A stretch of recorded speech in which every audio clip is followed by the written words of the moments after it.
It's fascinating, when you really start to deconstruct it. When you just stand as far back as possible and look at the largest picture you can see of American politics and the American economy, what you see is that since the introduction of Reaganism into the United States in 1981, with its lower tax rates for billionaires, its Swiss cheese tax code for corporations, its ability to stash money overseas for corporations, its change in executive compensation rules so that very wealthy people who own or run very, very large corporations can take mind-boggling amounts of pay so that Stephen J. Hemsley over at United Healthcare can become a billionaire, take over $1 billion as CEO of a health insurance company, of a bank that just pays claims, right? Reaganism brought us all of these things.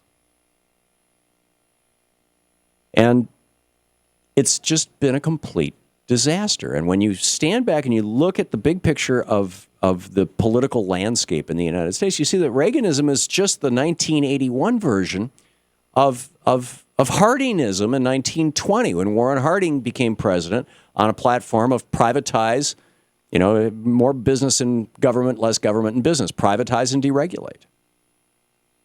And we have been privatizing to the point that much of our government just doesn't work anymore because there are so many private corporations involved. And then we've got a bunch of things like the U.S. Patriot Act. They're getting ready to renew the U.S. Patriot Act. They're going to maybe change its name.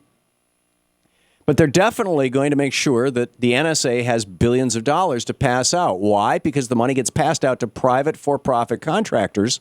And those private for-profit contractors then take that money, some small portion of that money, and kick it back to the politicians.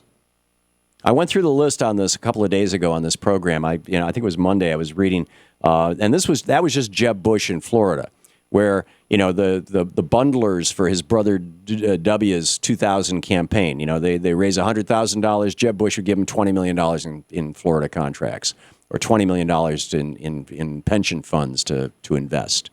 They give $100,000. They bundle $100,000. Jeb Bush gives them 20, 30, 40 million bucks. They give hundreds of thousands or $1 million, and Jeb Bush gives them $100 million. I mean, it's just astonishing. The Republican Party is a money recycling machine, and their job is to recycle money from you and me and poor people into the pockets of very, very wealthy people, into the pockets of the top 1%, and in particular, the top 1/100th of 1%. The Democratic Party, on the other hand, for some time now, since the 30s, has been the party of working people in the United States, and aggressively the party of working people.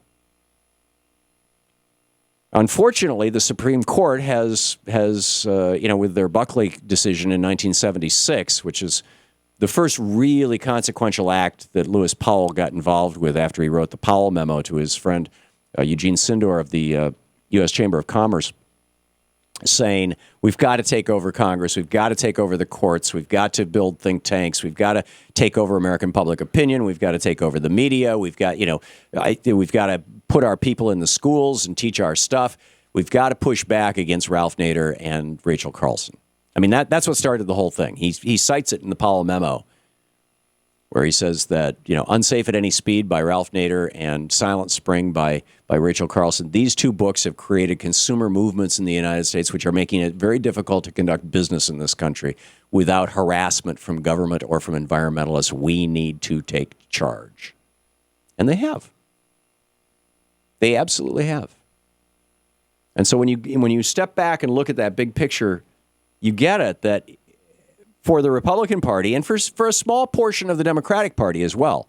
Fortunately, so far, it's still a small portion. You can identify who the conservadems are. And I'm talking not so much about social policy or abortion or anything like that. I'm talking about money. Their policies. I mean, this is, Ron Wyden, for example. He's generally a very good, relatively middle of the right. He's less progressive than Hillary Clinton was in the Senate, far less progressive. But he's a pretty good senator.